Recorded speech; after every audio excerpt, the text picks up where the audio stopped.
Hi friends, welcome to మన Bommarillu. Upcoming రివ్యూలోకి వెళ్ళిపోదాం. రుద్ర గంగతో కలిసి ఇంట్లో వాళ్ళందరికీ ఒక్కొక్క బిజినెస్ని అసైన్ చేస్తాడు. అలాగే సూర్యకి కన్స్ట్రక్షన్ బిజినెస్ కానీ అండ్ చిన్నోరు అని పిలిచే విజయేంద్ర ప్రతాప్ వాళ్ళ తమ్ముడికి రియల్ ఎస్టేట్ బిజినెస్ కానీ అండ్ అలా ఒక్కొక్కరికి ఒక్కొక్క బిజినెస్ని అసైన్ చేసి అందరూ డిపెండెంట్గా ఉండకూడదు, ఇండిపెండెంట్గా ఉండాలి అని అర్థమయ్యేలా చేస్తాడు. కానీ వీరుకి మాత్రం ఎలాంటి బిజినెస్ చేతిలో పెట్టరు. సో వీరుకి చాలా కోపం వస్తుంది. ఈలోపు ఇషిక వీరు దగ్గరికి వచ్చి, బ్రో నిజంగా చాలా హ్యాపీగా ఉంది కదా, ఎందుకంటే ఎన్ని రోజులు ఇంటిని ఎలా ముక్కలు చేయాలా అనుకున్నాను. ఇప్పుడు ఎవరి బిజినెస్ వాళ్ళు చూసుకుంటే ఖచ్చితంగా ఎక్స్పీరియన్స్ వస్తుంది, నాలెడ్జ్ పెరుగుతుంది. అప్పుడు ఇంట్లో నుండి ఆస్తి తీసుకొని బయటికి వెళ్ళిపోవచ్చు, అంతే కదా బ్రో అని అంటుంది ఇషిక. Shut up Ishika, shut up. ఇందులో నీకు న్యాయం జరిగిందేమో, కానీ జరిగిన అన్యాయం అంతా నాకే. ఒకప్పుడు బిజినెస్లన్నీ నేనే చూసుకున్నప్పుడు ఎంతో కొంత అకౌంట్స్లో తేడా చూపించినా ఎవరు పట్టించుకోరు. ఆ డబ్బులతోనే చాలా ఇల్లీగల్ యాక్టివిటీస్ చేశాను. కానీ ఇప్పుడు నా చేతిలో ఒక్క రూపాయి కూడా లేకుండా చేసేశాడు రుద్రబావ. నా గెస్ కరెక్ట్ అయితే ఖచ్చితంగా నా గురించి రుద్రబావకి నిజం తెలిసిపోయింది అని అంటాడు వీరు. ఒక్కసారిగా ఇషిక షాక్ అయిపోతుంది. ఇటువైపు మనకి ప్యారలల్గా గంగా రుద్ర మాట్లాడుకున్న మాటలు కూడా చూపిస్తూ ఉంటారు. సార్, మీకు నిజం తెలిసిపోయింది అని వీరు అన్నయ్య కనిపెట్టగలడంటారా అని అడుగుతారు. ఖచ్చితంగా, ఎందుకంటే వీరు తెలివైన వాడే. నేను ఇన్నిసార్లు తనని దిగ్బంధనం చేస్తుంటే ఖచ్చితంగా తను గెస్ చేయగలడు. కానీ ఒకటి మాత్రం నిజం, ఆట మొదలుపెట్టింది వీరునే, కానీ ముగించేది నేను. అసలు వాడు ఎందుకు ఇదంతా చేస్తున్నాడు? ఆస్తి కూడా వాడికి సెకండరీనే. మన ఫ్యామిలీని ఎందుకు నాశనం చేయాలనుకున్నాడు అనే విషయాన్ని తెలుసుకుంటాను. అసలు వీరు ఎవరు, తన గతం ఏంటి, మన ఫ్యామిలీపై తనకి పగ ఎందుకు అనే విషయాల్ని తెలుసుకొని అప్పుడు వీరు ఆటని కట్టిస్తాను అని రుద్ర చాలా గట్టిగా గంగతో షేర్ చేసుకుంటారు. అదంతా విని గంగ చాలా హ్యాపీగా ఫీల్ అవుతుంది. ఇది ఇలా ఉండగా పైడిరాజు లక్ష్మి ఇద్దరూ ఇంకా మాట్లాడుకుంటూ ఉంటారు. ఫ్లాష్ బ్యాక్లో ట్రంక్ పెట్టెలో ఒక ఫోటో దొరకడం. ఆ ఫోటో గంగ చిన్నప్పటిది, కానీ గంగకి వేరే అమ్మ నాన్న ఉన్నారు. గంగ పైడిరాజు లక్ష్మి వాళ్ళ కూతురు కాదు అనే నిజాన్ని పైడిరాజు లక్ష్మి ఇద్దరు దాచిపెట్టుకుంటారు. ఏమయ్యా, నువ్వు ఇంకా ఆ ఫోటోని ఎందుకు దాచిపెట్టమని అడుగుతున్నావు, ఎందుకు బయట పడేయచ్చు కదా అంటున్నావు. కానీ రేపన్నాక గంగ నిజంగా మన కన్న కూతురు కాదు అనే విషయం తెలిసింది అనుకో, అప్పుడు గంగకు చూపించడానికి ఒక్క జ్ఞాపకమైనా ఉండాలి కదా, అందుకే ఇలా దాచిపెట్టాను అని అంటారు. నువ్వు ఊరుకో లక్ష్మి, అయినా గంగ ఆ ఫోటో చూసిందంటే దాని గుండె ముక్కలైపోతుంది. ఎందుకంటే చిన్నప్పటి నుండి మనిద్దరమే అమ్మ నాన్న అనుకొని మనపై ఎంతో ప్రేమ పెంచుకుంది గంగ. అలాంటిది ఇప్పుడు మనిద్దరం తన కన్న తల్లిదండ్రులం కాదని వేరే ఎవరో అని తెలిస్తే తను ఎంత బాధపడుతుంది అనేలోపు గంగ అమ్మా నాన్న అని ఇంటికి వస్తుంది. ఒక్కసారిగా గంగను చూసి టెన్షన్ పడతారు లక్ష్మి అండ్ పైడిరాజు. అమ్మా ఏంటి, నేను వస్తే సంతోషంగా ఉండకుండా టెన్షన్ పడుతున్నావేంటి, ఏమైంది, నీ ఒంట్లో బాగాలేదా అని పాపం చెక్ చేస్తూ ఉంటే లేదు గంగా, నా ఒంట్లో అంతా బాగానే ఉంది, నువ్వే ఇంత సడన్గా చెప్పకుండా వచ్చావని కొంచెం కంగారుగా అనిపించింది. అల్లుడు గారు నువ్వు సంతోషంగానే ఉన్నారు కదా అని అడుగుతుంది. అమ్మా, నేను ఇంటికి వస్తే ఎప్పుడు నీకు అలాగే అనిపిస్తుందా? నేను ఆయన హ్యాపీగా ఉన్నాం, అది మాత్రమే కాదమ్మా, నువ్వు నాకు ఏదైతే చెప్పి పంపించావో అక్కడ జరుగుతున్నది అదే. వీరు గురించి, వాడు చేసిన కుట్రలన్నీ గురించి రుద్ర సార్ తెలుసుకొని రుద్ర సార్ కూడా నాకు అండగా నిలబడ్డారు. ఆయన నమ్మి ఇదిగో ఇప్పుడు ఆ వీరుకి దిగ్బంధనం చేస్తున్నారు అని అంటారు. నిజమా? అది ఎప్పుడైనా రాక్షసుడు మొదట్లో నన్ను ఎవరూ ఏమీ చేయలేరు అని అలాగే గర్వంగా ఫీల్ అవుతాడు. కానీ ఒక్కసారి దేవుడు అవతరించిన తర్వాత రాక్షసులకి వణుకు పుడుతుంది. అలా నువ్వు రుద్రబాబు ఇద్దరు కలిసి వాడి మెడలు వంచి తల పొగరుని దించండి అని అంటారు. ఇంకా అలా కాసేపు కూర్చొని మాట్లాడుతూ ఉంటుంది గంగ రుద్ర ఫ్యామిలీ మెంబర్స్ గురించి అండ్ తన ఇంట్లో ఎలా ఉంటుంది అనే విషయాల గురించి అన్నిటి గురించి గంగ లక్ష్మి అండ్ పైడిరాజ్తో హ్యాపీగా వాళ్ళ టైంని స్పెండ్ చేస్తుంది. ఇది ఇలా ఉండగా వీరు ఇంకా అలా ఒక ఆర్ఫనేజ్కి అయితే వెళ్తాడు. వెళ్ళి నేను ఎవరు అనేది తెలియకూడదు కాబట్టి తెలియకుండా జాగ్రత్త పడాలి అని ఇంకా వెంటనే ఒక మాస్క్ పెట్టుకొని వెళ్తాడనమాట. వెళ్ళి ఎక్స్క్యూజ్ మీ, ఇక్కడ వీరు అని అంటారు. వీరునా? అయితే ఏంటి అని అంటారు. అది కాదు, వీరు ఇక్కడ అనాథ శరణాలయంలోనే చదువుకున్నాడు కదా, ఈ ఆర్ఫన్లోనే వీరు పెరిగి పెద్దయ్యాడు కదా, కాబట్టి వీరు డీటెయిల్స్ మాకు కావాలి అని అంటారు. ఇంతకీ మీరెవరు సార్ అని అడుగుతారు. నేను పోలీస్ అని కావాలని కొంచెం అబద్ధం చెప్తారు రుద్ర. ఓ అవునా సార్, సారీ, ఇదిగోండి సార్ ఇప్పుడే ఇస్తానని చెప్పి ఇంకా వీరు సార్ ఇతనికి 10 ఏళ్ల వయసు ఉన్నప్పుడు మా దగ్గరికి తీసుకొచ్చారు సార్, అన్నిట్లో కష్టపడి బాగా చదివేవాడు సార్, మంచిగా చదువుతాడు అని అంటారు. ఓ సరే, ఇతను 10 ఏళ్ల వయసులో ఉన్నప్పుడు వచ్చాడని చెప్తున్నావు కదా, అంతకుముందు ఎక్కడుండేవాడు? పుట్టుకతోనే అనాథ అని అంటారు. లేదు సార్, ఈ అబ్బాయి పుట్టుకతో అనాథ కాదు, వీళ్ళ అమ్మా నాన్న చనిపోవడం వల్ల ఇతను అనాథ అయ్యాడు అని అంటారు. అమ్మా నాన్న చనిపోయారా? అసలు ఇతని గురించి ఎవరికి తెలుసు? ఇతనికి చుట్టాలు కానీ బంధువులు కానీ నా అనేవాళ్ళు కానీ ఎవరైనా ఉన్నారా? అసలు ఇతన్ని మీ ఆర్ఫనేజ్లో జాయిన్ చేసింది ఎవరు అని అడుగుతాడు రుద్ర.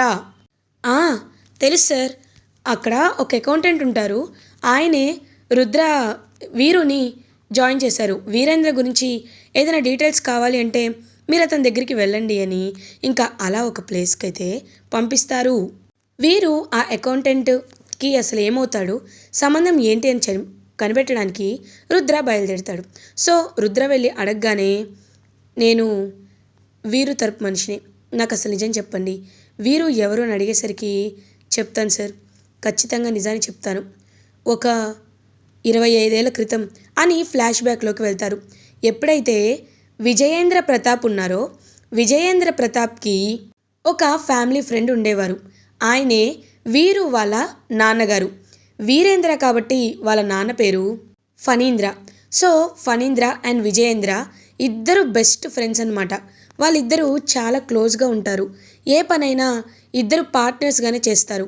కానీ వీరు వాళ్ళ నాన్నగారికి ఆశ, స్వార్థం చాలా ఎక్కువ.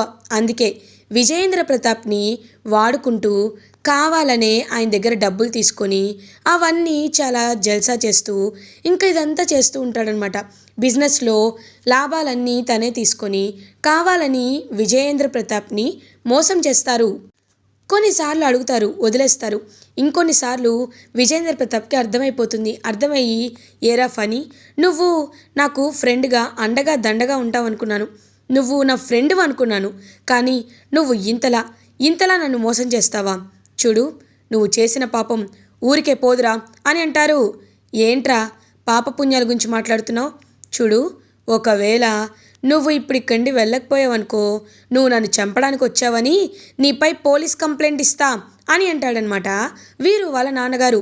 అప్పుడే చిన్నప్పుడు వీరు ఆడుకుంటూ అక్కడికి రావడంతో నువ్వు నన్ను చంపడానికి వచ్చావని పోలీస్ కంప్లైంట్ ఇస్తా అనే ఒక వర్డ్ మాత్రమే వినపడుతుంది. అంటే నిజంగా విజయేంద్ర చంపడానికి వచ్చాడేమోనని అనుకుంటాడనమాట పాపం వీరు. సో అలా మార్నింగ్ అవ్వగానే వాళ్ళు ఉంటున్న ఇల్లు మొత్తం ఫైర్ యాక్సిడెంట్లో దగ్ధమైపోతుంది. ఇంకా నిజంగా విజయేంద్ర ప్రతాపే వీరు వాళ్ళ అమ్మా నాన్నని కావాలని చంపేశాడు అని అప్పటి నుండి పగ పెట్టుకుంటాడు వీరు. ఎలా అయినా నేను అనాథనయ్యానంటే దానికి కారణం విజయేంద్రనే, విజయేంద్రపై పగ సాధించాలి అని కావాలని ప్రీతిని ట్రాప్ చేసి పెళ్లి చేసుకుంటాడు. ఇదంతా తెలుసుకొని ఒక్కసారిగా షాక్ అయిపోతాడనమాట రుద్ర. అంటే పెదనాన్న వార్నింగ్ ఇస్తే అది నిజం అనుకొని పెదనాన్నే వాళ్ళ అమ్మ నాన్నని చంపేశారని అనుకుంటున్నాడు వీరు. అది తప్పని అతనికి చెప్పినా అది అబద్ధమని అనుకుంటాడు. వీరుని ఖచ్చితంగా మార్చాలి, మంచి మనిషిలా చెయ్యాలి, వీరు అకృత్యాలని ఆపాలి అని గట్టిగా ఫిక్స్ అయ్యి ఎక్కడి నుండి బయలుదేరుతాడు రుద్ర. ఇది ఇలా ఉండగా గంగ ఇంటికి రీచ్ అవుతుంది. ఇంకా అలా శకుంతల గంగ వైపు చూస్తూ ఉంటే, అమ్మగారు మీకు కాఫీ తెమ్మంటారా అని చెప్పి లోపలికి వెళ్తుంది. ఇంకా వెంటనే ప్రమీల ఏమో పాపం అలా వచ్చి కూర్చుంటుంది. అక్క, నీకు కాఫీ తేనా అని అడుగుతారు. "ఆ, తీసుకురా గంగా, ఇవాళ అకౌంట్స్ చూస్తూ చూస్తూ చాలా లేట్ అయిపోయింది" అని ఇంకంటూ ఉంటే శకుంతల, "ప్రమీల, నువ్వు ఇంత కష్టపడ్డం అవసరమా? అంటే నీకిది నచ్చుతుందా" అని అడుగుతారు.